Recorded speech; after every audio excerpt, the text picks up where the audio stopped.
You're listening to Captain John Doe, real aviation stories told anonymously. Let's get into it. Hey. Welcome back to the Captain John Doe podcast. This is going to be our 6th episode coming on out. How exciting is that? I live for Wednesdays now. I love a Wednesday drop. A little midweek pick-me-up, some aviation entertainment. I think the exciting thing about now is because of you guys listening have really helped transform this podcast. We were asking you guys for submissions, and you came through. Yeah, this is our first episode of all stories that are only submitted by listeners of the podcast. So to get all of this launched, of course, we had to record things prior to telling you all about it. So we have found all these outrageous stories until this point from the dark interwebs. The interwebs. Dun, dun, dun. So there's still a lot of great stories on there that we have saved, but we are prioritizing listener submissions, which, as a reminder, you go to captainjohndoe.com.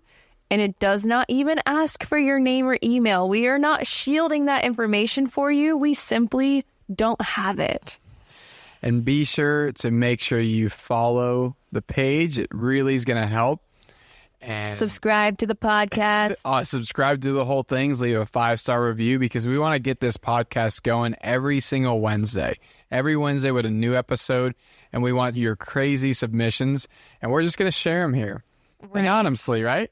Anonymously. That's right, though. So if you guys could please leave us a 5-star rating, say some kind words. That's what keeps this going. We are a fully funded passion project and really excited to keep this moving forward for you guys. So please help us out with the ratings. That way we can stay at the top of charts. So without further ado, I think, Kevin, you've got one spooled up for us? I'm excited. By the way, all you guys that are submitting these, I'm not reading them prior. I'm just looking at everything and picking one. Yeah, just kind of... I'm not betting this at all. So I'm going to listen to this the first time I'm sharing it. So here we go. I'm the captain at a regional airline. During pushback in our Embraer 145, we heard a commotion over the intercom with the pushback driver. We heard them say, "Smoke, smoke, smoke," after telling me there was smoke coming from one of the tires. I had them immediately pull us back to the gate and chock our wheels immediately. The smoke subsided, and we got a ECAS message for brake low pressure. We had a hydraulic leak at the brakes and lost most of the fluid in that system. We deplaned and called the company maintenance control, who then called the local contract mechanic out to fix the plane. Out comes a small van, typical airline mechanics, a man who looks to have plenty of years working on planes, comes up to the cockpit and asks, "What's going on?" After we explain the situation, he says, "I'm going to go outside and try to find where the leak is coming from. I'll call you on the phone when I'm ready, then turn on the hydraulic pump." He went out to the jet bridge, onto the ramp, and I received his call. I answered. He said, "All right, I'm ready. Turn on the hydraulic pump." So I did. The next thing I hear over the phone is, oh my God, oh fuck." And the call ends. I think, did I just spray hydraulic fluid all over this mechanic? Did it catch fire and catch him on fire? Did I just kill this man? I immediately turn off the hydraulic pump and tell the first officer to have his phone on him and be ready to call ground and have emergency crew rush over to the plane. I grab my safety vest and bolt out of the cockpit to see what had happened. As I got outside, I could see that I thankfully did not kill the mechanic. He was at his truck, wiping his eyes. I asked if he's okay, and he goes, "Oh yeah, that happens once in a while. I just got sprayed all over hydraulic fluid. I found the leak, though. I'll just need to repack a fitting and refill the fluid, and you'll be on your way." I responded, "I'm not worried about the repair right now. Do you need me to get you an ambulance?" He said, "Oh, no. Little castor oil removes no problem." As he rubbed his eyes. 20 minutes later, our plane was fixed and we were ready to go. Mechanics are a different breed. That's hilarious. First of all, I love your voice acting. The fact that you gave this poor mechanic that terrible country strange accent. I remember from being a little kid, one of my buddies' dad always said, castor oil and a widow woman. What? I don't know what it means. I still don't know what it means. I don't even know what you're saying. Castor oil and a widow woman. Like I said, I'm reading these for the first time, so bear with me. Okay? Second thought is I love that the pilot was like, I grabbed my safety vest and ran outside to see if he died. They don't make fun of my future career. Just hilarious that was his first thought, like, someone may have died, but wait a second, need to have my safety vest on. My thought is we need to find this mechanic's phone number and get them to work on Mojo, because clearly they've seen a thing or two. Yeah, that sounds like it. That does sound scary, though, that the phone call just shut off in the middle of all that. I imagine in my airline interviews, they're going to say, what do you do if you spray the mechanic with hydraulic fluid? I'm sure that's a typical airline question. So right. I'm glad we're prepping for it now. I'm prepping. If you haven't heard, I'm prepping. That way it won't be a surprise, because I've heard that that's the first question that they ask. Well, I'm ready thanks to a submission by one of our listeners. So thank you. That is so funny. All right. Are you ready for this next story? Of course I'm ready. Mr. Kim? Always ready. Hey, we forgot to introduce ourselves. What's up? I'm Mindy. I'm Kevin. We're new at this. I have like a list of little housekeeping notes for our beginning or anything that we need to say. And I always forget to put on it to say, hi, I'm Mindy. And I'm Captain John Doe. Okay. No one cares anyway. Here's the next story submission from one of our awesome listeners. I was new to the company flying a CJ3 on my last day of IOE with the training captain. He was a knowledgeable guy, retired a few years ago from flying the 787 for a major airline. He was fine, but also definitely stuck in his ways. Early in the trip, he let me know, unprompted, who he politically supported. Let's just say, not my vibe, which already made for a long IOE. He could also be snippy and short, especially if you offered a different perspective.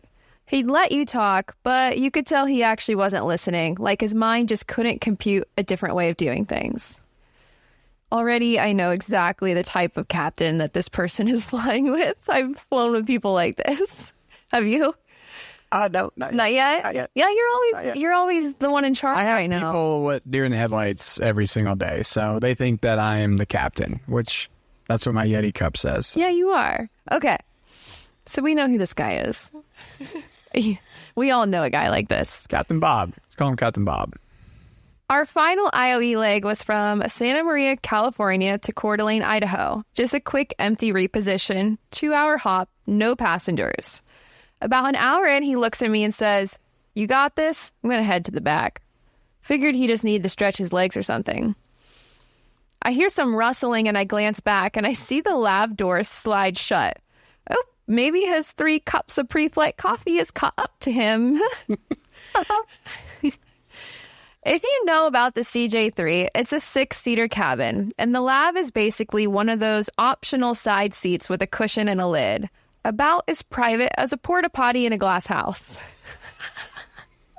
Someone's a wordsmith. About 5 minutes later, the smell hits the cockpit like a bird strike at flight level 450. We're just going to keep on going. It's not subtle. It's aggressive. I open every vent like I'm trying to clear a smoke alarm with a bath towel. Eventually, he comes back up front, sits down without a word. No, my bad. No, don't go back there. Not even a, sorry, I'm just not feeling great. Just as if nothing ever happened.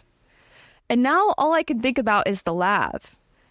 If you know the CJ3, it does not have an externally serviceable lav. We're talking full-on honeypot. Someone's got to crawl under the seat, disconnect the tank, wipe it down, and carry it through the cabin, out the main door, into the FBO like a ceremonial shame parade.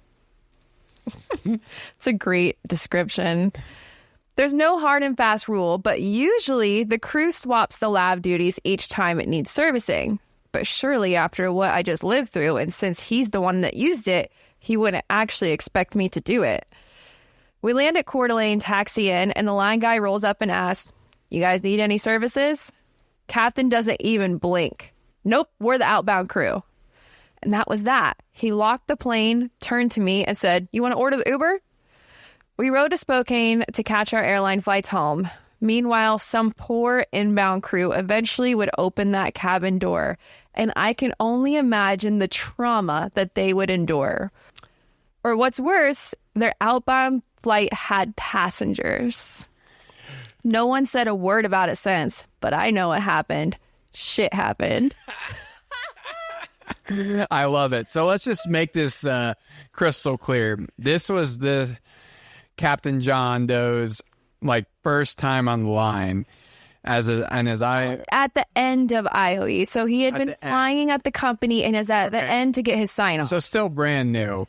Captain decides to go in the back and drops a pretty mean load in the little tiny pot. Lay a log. In the CJ3 and just act like nothing happened.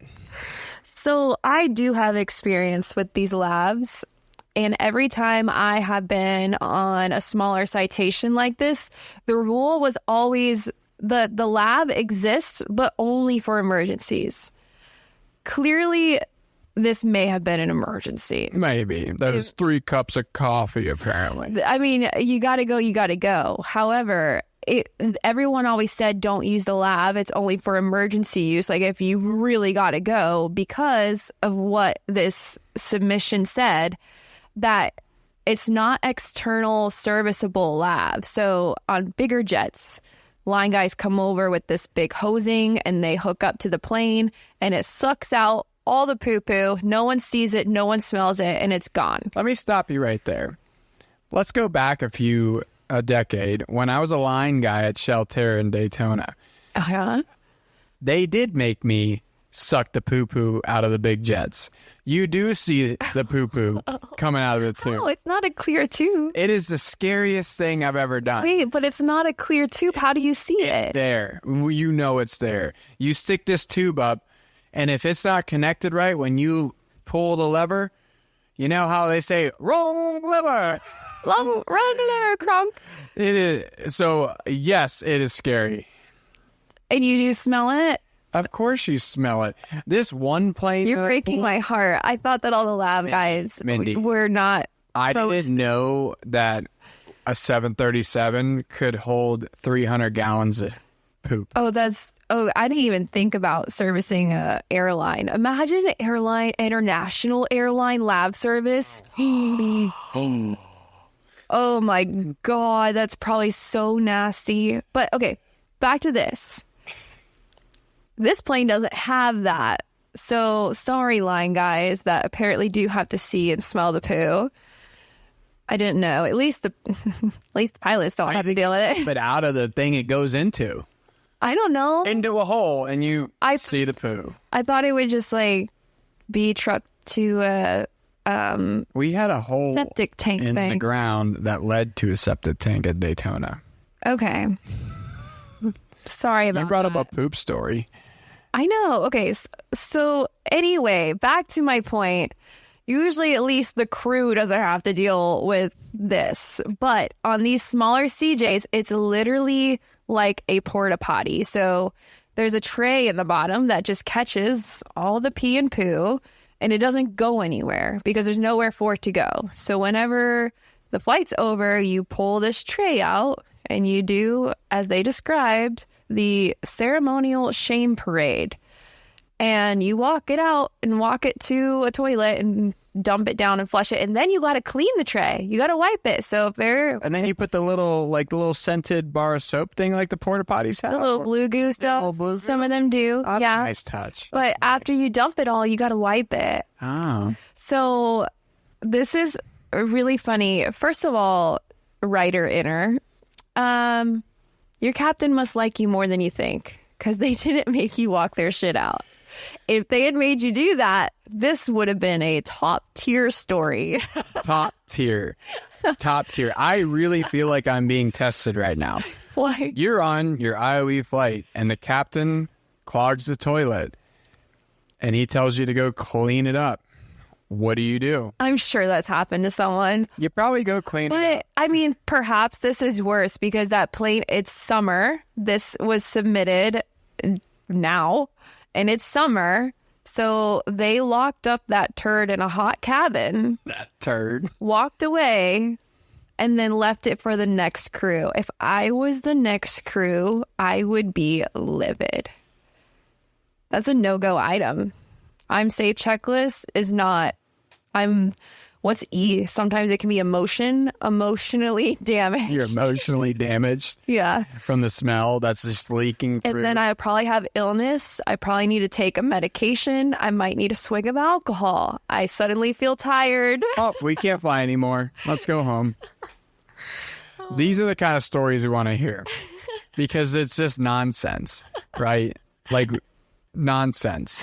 Captain takes a big dump in the honey pot and just says, peace, my work week's over. I'm going home. So dumb. See ya. All right. I don't think this one's a poop story. Okay. This is another one from submission. All these are submissions. Back in the day, in the late 1900s, specifically 1960s. I like that word. The 60s, I'll say I have skimmed our submissions and we have a few that start with back in the 60s or when I did this in the 60s. The 60s was a wild time. I'm just going to prep. I don't even know this story, but I'm going to just tell you guys just to hang in there because from the ones I've seen from the 60s, there were no rules. There's no rules. Back in the 1900s, 1960s specifically, my dad was a controller at Monterey, California.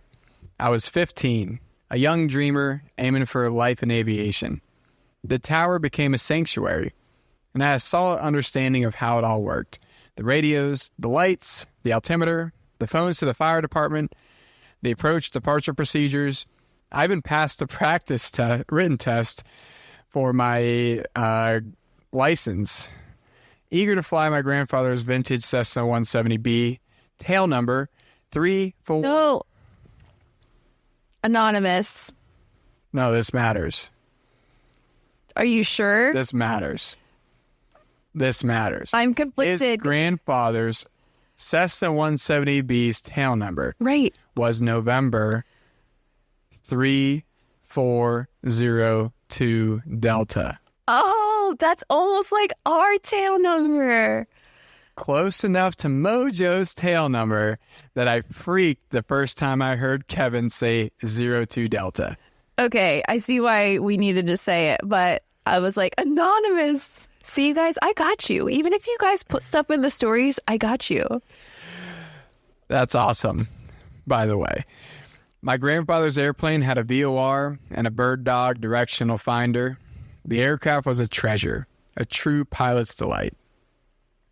Occasionally, I would spend the night in the tower on the graveyard shift with my dad. That was strictly forbidden. But, you know, it was almost harmless. It was like no one knew because in the dawn hours, a few lights would arrive and I would clear them to land in the deepest Jaeger voice I could muster. I knew all the other controllers, including the tower chief, and I was in hog heaven. But the stillness of the night was deceptive. Hours would stretch in the silence. The only sound, the soft hum of the radio. My father would occasionally turn up the volume and steal a quick nap. No. Leaving me as the sole guardian of the skies. No. Remember, he's 15. I was the tip of the spear for the Federal Aviation Administration at Monterey, California. Perched high above the runway lights in a hushed, dimly lit tower. That's when chaos struck. Holy shit. It hit the fan. Without warning, an alarm sounded loud enough to wake the dead. I came off the chair like a rocket, and my dad was wide awake. I thought it must be a fire alarm, and I was ready to evacuate. My dad wanted to know what I had done, but the alarm was coming from a water cooler in the rear of the tower, and my dad figured out what was going on. The alarm finally wound down like a wind-up alarm clock, which is exactly what it was. The swing shift smart Alex had set the alarm for the dead of night. They then unscrewed the front of the cooler and hid the alarm clock in it. Payback is a bitch, though.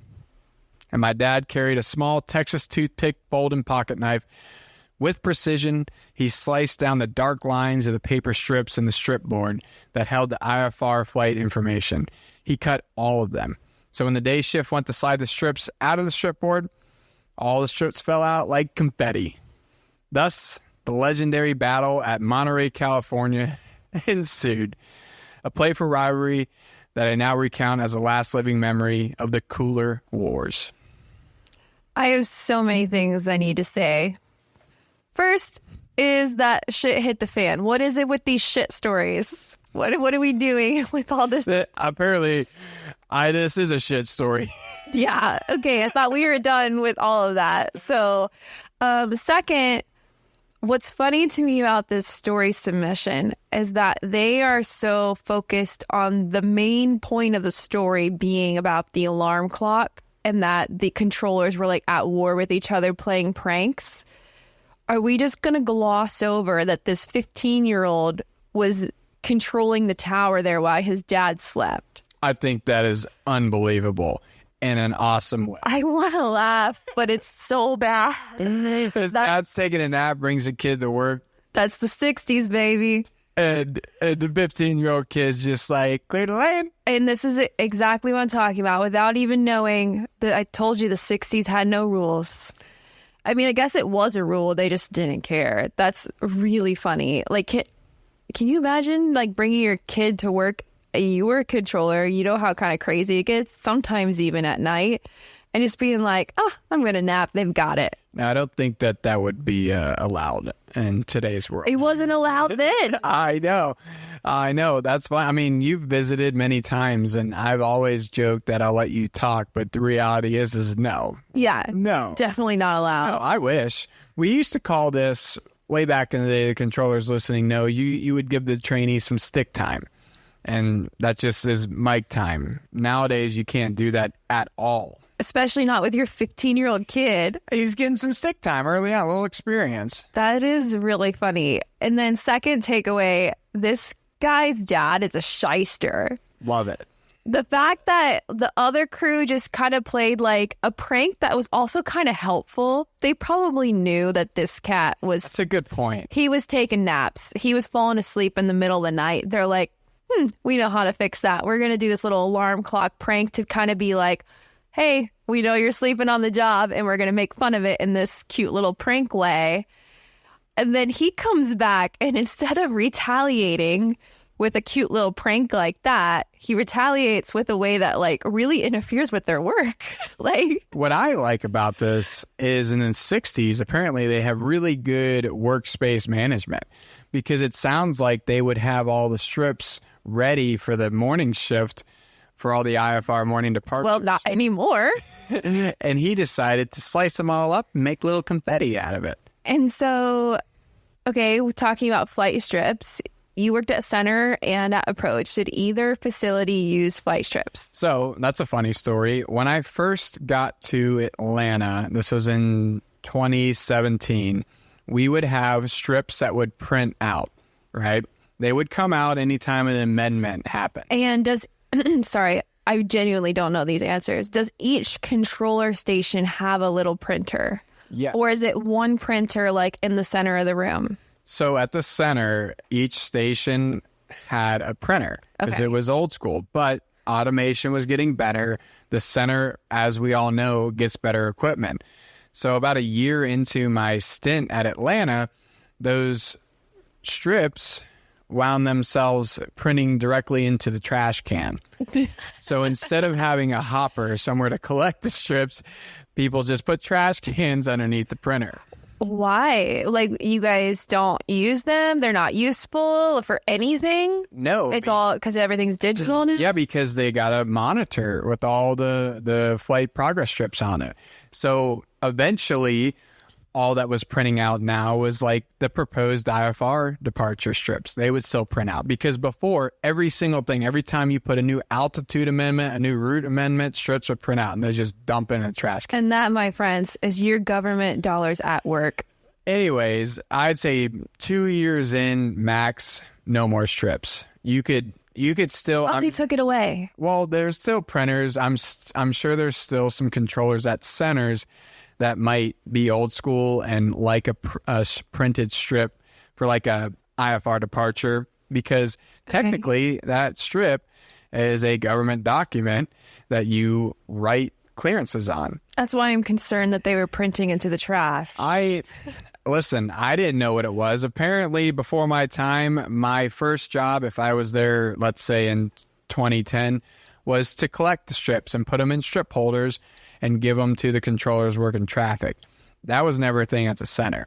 Okay. Now, when I went to approach, all my approach controllers there know that you have to have strips. So they do use the strips still? We have to, because we have no monitor.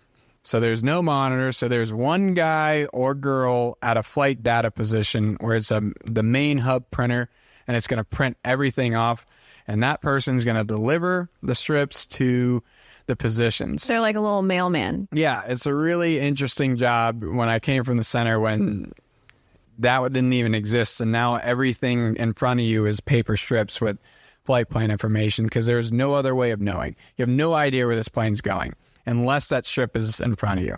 So they still use it to this day.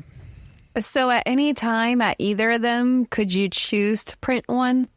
Like if I was flying through and you're like, oh, I want Mindy's flight strip, could you print it? Yes. You might remember I would always do it on Christmas. I do remember, but I thought you guys got in trouble for that, so I wasn't going to say that. Yeah, well, I don't work there anymore, but every Christmas I would make... A lot of you guys would do this. Yeah, but I would make a flight plan of Santa Claus, probably like an SR-71 or something, and where all of my nieces and nephews lived, across the country, I'd have little stops. So Mississippi, Naples, California, Alabama, everywhere around, and every year I'd come back with some strips. And I got a text recently from one of my cousins asking, are we getting a Santa flight plan this year? And unfortunately, I couldn't come through. Oh, that's sweet. That was a really cute tradition that you did for a while. And I think a lot of your coworkers did it as well, because all their kids and nieces and nephews would all love it. But we do have a couple of them, of Santa flight plans. I got, like, my first time I worked Air Force One, I kept that, the Blue Angels. Okay, so that's, I guess, what I was asking, though. So I knew that you could, like, create one and print it, but if there was a plane flying through and you guys would normally not be printing it, you could choose to? You could always request a strip. Okay. Yes. That's interesting. Yeah. Maybe we have time for one more quick story. I'm not even prepared for this. You got it. Let's do... I know what we should do. Okay. What should we do? We are going to end this episode on an audio file. Okay? Okay. Someone sent me an audio file, honestly, with, like, no context. They just said that when they were flying once, this is something that they heard over the radio. So me and Kevin are going to leave you guys with this audio file, and we will catch you next week on Wednesday for the next Captain John Doe podcast. Enjoy. See you guys.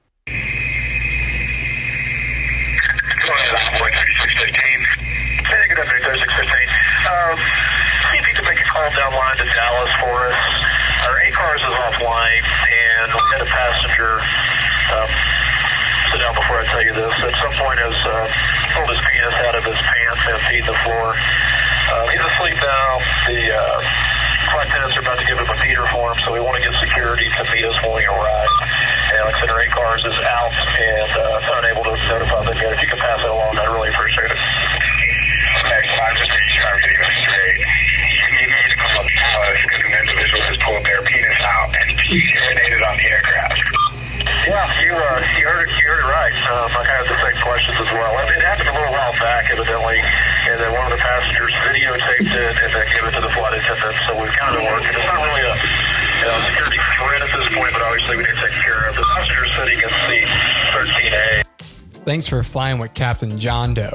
If you have a story to share, visit CaptainJohnDoe.com and stay anonymous.